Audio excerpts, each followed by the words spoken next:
모닝타임즈 시간입니다. 뉴욕 증시는 혼조세로 거래를 마쳤는데요. 사실상 하락이라고 느끼시는 투자자분들이 훨씬 더 많으실 것 같습니다. 장중에 오르다가 그 상승폭을 반납하면서 시장이 밀려 내려갔기 때문인데요. 작은 충격에도 시장이 정말 바로 반응을 해버리는 이런 전형적인 약세장의 모습을 띠고 있습니다. 좋은 뉴스를 좀 찾아볼까 해도 잘 보이지가 않는데 현재 상황에서는 과연 악재들이 어느 정도까지 지수에 반영이 되고 있는지 분석해 보겠습니다. 토마토 투자클럽의 최원재 전문가님과 함께합니다. 전문가님 안녕하세요. 안녕하십니까.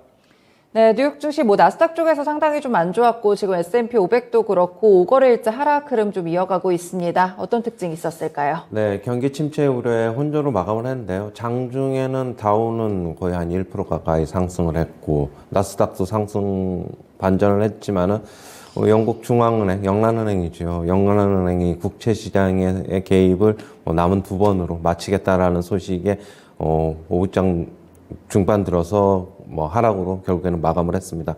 다우는 0.1% 하락했고요. 나스닥은 1.1% 하락, S&P 500은 0.6% 하락했습니다. 다우는 0.1% 상승했습니다. 마이크론 테크놀로지가 4.5% 강세를 나타냈고요. 그다음에 노바백스 백신 관련주죠. 6.7% 상승, 언더아머가 2.6% 상승, 리비안이 2.7% 상승, 그다음에 제약바이오 주식인 에브비가 2.3% 상승했고요. 생명공학 주식인 유나이티드 세러피틱스라고 있는데 2.7% 상승했고, 그다음에 조비 에비에이션 UAM 관련주죠. 7.5% 급등했습니다. 암젠이 5.7% 상승했는데요. 모건 스탠리 측에서는 목표가를 상향 조정했습니다. 279달러를 제시했고 투자 의견은 비중 확대를 제시했는데요. 불안한 경제 상황 속에서 안정적이고 방어적인 위치를 확보하고 있다라고 얘기를 하고 있고요. 지금 암젠에 그리고 이제 비만약이 시장에서 고객의 관심을 받고 있다라고 얘기를 하고 있습니다. 그다음에 IMF는 23년 세계 경제 성장률을 2.9%에서 2.7%로 하향 조정했고요. 미국은 내년에 1%로 기존과 이제 동일하게 1%로 성장할 것으로 보고 있고, 한국 같은 경우는 2.1%에서 2%로 하향 조정했고, 올해 미국 경제 성장률은 2.3%에서 1.6%로 하향 조정했습니다. 한국 경제 성장률은 2.3%에서 2.6%로 상향 조정했습니다. 올해. 그리고 이제 IMF 측에서는 최악은 아직 오지 않았다라고 얘기를 하고 있고, 내년에 경기 침체처럼 느껴질 것이다라고 얘기를 하고 있습니다. 인플레이션 잡기 위해서 금리 인상을 지속해야 한다라고 얘기를 하고 있지만은 속도를 낼 필요는 없다라고 얘기를 하고 있습니다. 그다음에 클리블랜드 여는 총재는 인플레이션 둔화 기미가 없어가지고 더 센 금융 긴축, 즉 금리 인상이 필요하다라고 얘기를 하고 있는데요. 향후 2, 3년간 추세 밑도는 경제 성장률을 기록할 것이라고 예상을 하고 있습니다. 내년에 인플레이션은 3.5%까지 떨어질 떨어질 것이고 2025년에 25년에 연준의 목표치인 2%로 돌아갈 것이다라고 얘기를 하고 있습니다. 그리고 실업률은 내년에 4.5%까지 오르고 24년에는 더 높아질 것이다라고 예상을 하고 있고요. 자신의 내년에 이제 선호 금리 전망치는 연준 위원들 평균치인 4.5에서 4.75보다도 자기는 약간 더 높다라고 얘기를 하고 있습니다. 그다음에 노무라 증권에서는 지금 연준의 기준금리가 내년도에 5.5%까지 인상할 것으로 전망을 하고 있고요. 침체 강도는 예상보다 심할 것이다라고 얘기를 하고 있습니다. 그리고 금리 인하는 내년 9월부터 시작할 것이다라고 얘기를 하고 있고, 내년에 미국 경제가 실질 성장률은 마이너스 1.6%라고 얘기를 하고 있고요. 실업률은 6.4%까지 오를 것이다라고 얘기를 하고 있습니다. 그다음에 JP모건 측에서는 지금 9월 CPI를 발표를 앞두고 있는데요. 9월 CPI가 예상보다 높으면은 S&P 500은 5%까지 더 추가적으로 하락할 수 있고, 7.9% 아래면 헤드라인 CPI를 얘기하는데 최소 2% 반등을 예상한다라고 얘기를 하고 있습니다. 네, 이렇게 시장이 좀 하락하는 가운데서 어떤 이유들이 숨어 있는지 하나하나 좀 살펴보고 있습니다. 장중에 뉴욕 증시 오르다가 또 막판에 확 깨졌는데 결국 영란은행 총재 발언 때문이죠? 네, 그것 때문에 결국에는 하락으로 마감을 했어요. 다우는 억지로 이제 버틴 거고, 네. 다우는 헬스케어 섹터의 선방 때문에 버틴 거로 보고 있습니다. 네, 그렇군요. IMF 측에서 이제 세계 성장률을 다시 한번 좀 0.2%포인트 정도 내년 기준으로 하향 조정을 했는데 올해보다 내년에 이제 경기 침체가 본격적일 거라는 거죠. 네, 이제 저번 주에 하향 조정할 것이라고 이번 주에 얘기를 했죠. 그래서 이제 좀 목표 이제 수정치가 이제 나왔는데 0.2% 하향 조정했고 결국에는 내년에는 뭐 경기 침체나 뭐 경기 침체 비슷한 게 오지 않겠나라고 뭐 IMF 수석 이코노미스트가 얘기를 하고 있습니다. 올해 한국 성장률 같은 경우에는 살짝 올려서 조정을 하기도 했는데 맞아요. 이 부분은 좀 의미가 있나요? 저도 왜 올렸는지는 뭐 부가적인 설명이 없어가지고 잘 모르겠는데 네. 일단은 뭐 어떤 의미였는지는 솔직히 잘 모르겠는데 뭐 IMF 측에서는 우리나라 경제가 성장률이 올해는 좀 괜찮을 것으로 좀 보고 있는 것으로 보고 있어요. 네, 그렇군요. 어쨌든 간 전반적으로 이렇게 세계 성장률이 좀 안 좋은 상황 속에서도 뭐 연은 총재들 발언을 계속 보면 고강도 긴축은 절대 안 멈출 것 같거든요. 맞습니다. 예. 네. 그거는 뭐 계속적으로 매파적인 발언 계속 나오고 있고 지금 뭐 결국에는 인플레이션을 빨리 연준의 목표치로 되돌리고 싶어 하는 것 같고 그리고 인플레이션이 뭐 지금 계속적으로 뭐 아직까지 헤드라인 CPI 같은 경우에는 네. 8% 위이기 때문에 좀 더 낮은 수치를 바라는 것으로 보고 있습니다. 네, 그렇군요. 뭐 노무라 증권의 시각을 봤을 때는 뭐 내년에 기준금리를 5.5% 이 수준까지 인상을 한다는 건데 이건 기존보다 조금 더 강경한 시각 아닌가요? 지금 노무라 측에서의 기준금리나 뭐 경기 침체 전망 뭐 이런 네. 걸 뭐 그다음에 성장률, 실업률을 보면은 전부 다 이제 글로벌 IB들이나 연준위원회 전망보다도 훨씬 높게 지금 제시를 하고 네. 있어요. 뭐 지금 글로벌 IB들 측 같은 경우에는 기준금리 내년에 4.75 정도를 예상하지 않습니까? 네, 그쵸. 그보다 훨씬 이제 높게 예상을 하고 있고 지금 내년에 성장률도 마이너스 원래는 자기네들은 기존에 마이너스 1%였어요. 근데 마이너스 1.6%까지 지금 더 떨어뜨린 것으로 보고 있고 실업률도 6%에서 6.4%까지 더 올라갈 것이라고 노무라 자체적으로 얘기를 하고 있고 지금 내년에 실업률은 연준은 전망은 뭐 한 4.5% 정도 네. 이 정도 예상을 하고 있는데 지금 그리고 성장률도 내년에는 마이너스로 들어갈지 아니면은 뭐 0.12%나 뭐 이 정도 선에서 소폭 성장을 할지는 모르겠으나 노무라 측에서는 강도가 조금 센 전망치를 내놓은 것으로 보고 있어요. 네, 굉장히 좀 보수적인 시각을 갖고 있는 글로벌 증권이었습니다. UBS 측에서는 현금화보다는 버티는 게 답이라고 하는데 투자자분들이 그러면 지금 이미 손실이 많이 나셨을 것 같거든요. 그럼 손실을 감수하고 매도하기보다는 어떻게 좀 계속 쭉 들고 있자 이런 의견인 건가요? 여기서 이제 어떤 얘기하냐 하면은 네. 자산 시장이 지금 지금 다시 이제 반등을 할 때 네. 만약에 팔아놓게 되면은 쉽게 다시 뭐 올라타기도 쉽지 않다라고 얘기를 하고 있고 그 다음에 매도 그런 타이밍을 정확하게 맞추는 건 진짜 어렵다라고 그렇죠. 얘기하고 네. 있습니다. 그러면서 결국에는 조금 손해보더라도 지금 결국엔 버티는 게 답이다라고 얘기를 하고 있고요. 지금 인플레이션 상황에서는 모든 자산이 결국에는 현금도 그렇고 가지고 있으면 손해 아닙니까? 그러면 그렇죠. 어차피 주식에서 손해를 보더라도 가지고 있어야 된다라는 얘기입니다.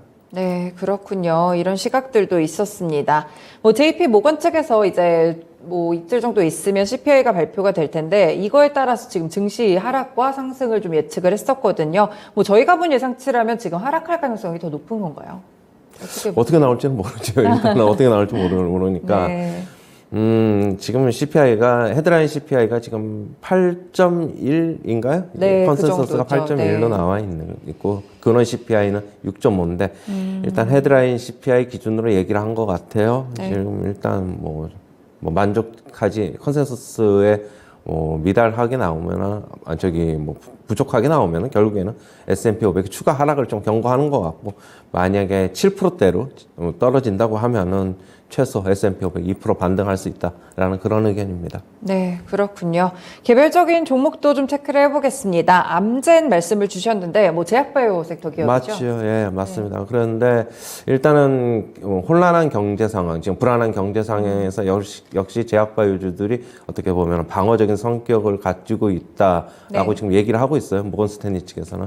그래서 목표 주가도 상향 조정하고 그리고 이제 전 세계적으로 결국에는 여성들의 관심, 남성들의 관심도 요즘엔 비만으로 많이 옮겨지지 않습니까? 네. 그래서 이제 그 암젠 측의 비만약이 시장에서 많은 관심을 받고 있다. 그렇게 얘기를 하고 있습니다. 최근에 뭐 말씀 주신 대로 헬스케어 섹터가 그래도 그나마 좀 덜 빠지고 이런 쪽인 것 같은데 좀 어떻게 보세요? 이쪽에 대한 거? 방어적인 성격은 분명히 맞는데요. 네. 지금 시장이 저는 이제 조만간에 바닥을 확인할 것으로 보고 있어요. 네. 그렇게 본다면 헬스케어 섹터는 솔직한 얘기로 많이는 못 오릅니다. 네. 다이내믹하지는 않아요.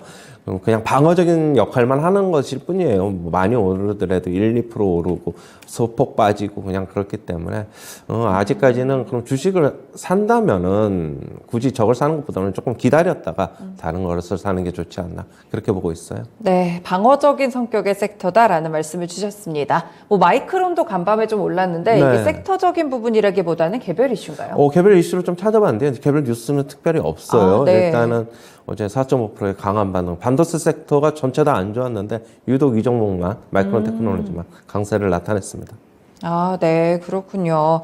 뭐 국내 시장 쪽에서도 봤을 때 원달러 환율이 어제 한 번에 급등하면서 1,430원대까지 왔거든요. 네. 어떻게 이전 고점 돌파까지 다시 갈까요? 뭐 테스트는 할 수 있다고 보고 있고 일단은 환율은 조금 계속적으로 4분기까지는 뭐 더 안 좋을 수도 있다라고 저는 보고 있어요. 뭐 1,500원도 돌파도 나타날 수 있다라고 보고 있고 네.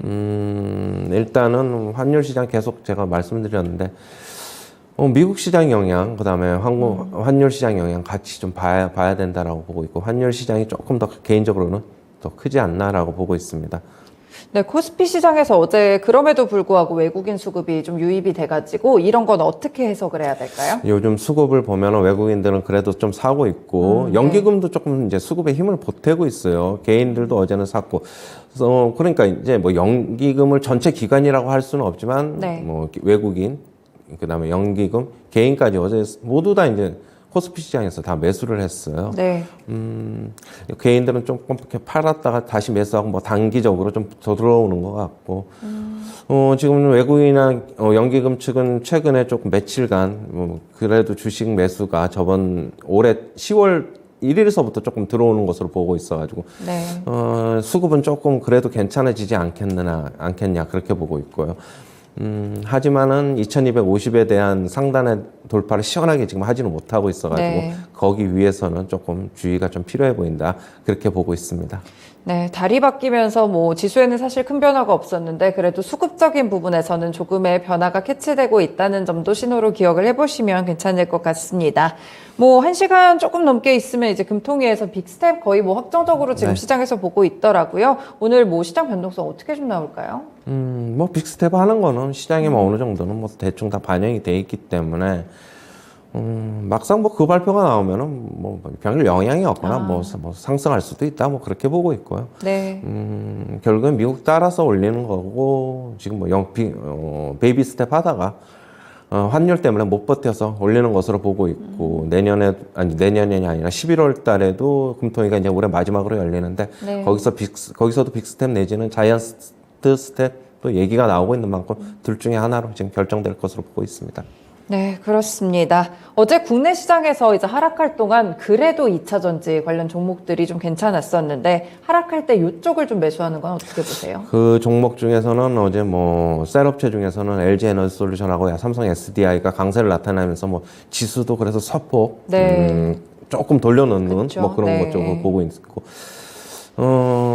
결국에는 지금 삼성전자, SK 하이닉스 반도체 업황이 안 좋고 물론 가격적으로 메리트가 있어서 저가 매수는 들어오고 있어요.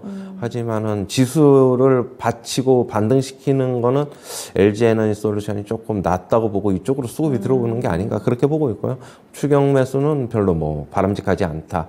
굳이 뭐 오르고 있는 종목이 좋아 보이긴 하지만은 네. 나중에 시장 돌아설 때 저런 종목들은 또 빠질 수도 있거든요. 그렇죠. 그렇게 본다면 뭐 지금 뭐 올라타는 거는 좋지 않다라고 보고 있습니다. 네, 매수에 대해서는 조금 보수적인 시각을 권고해 주셨습니다. 오늘 말씀 여기까지 듣겠습니다. 고맙습니다. 감사합니다.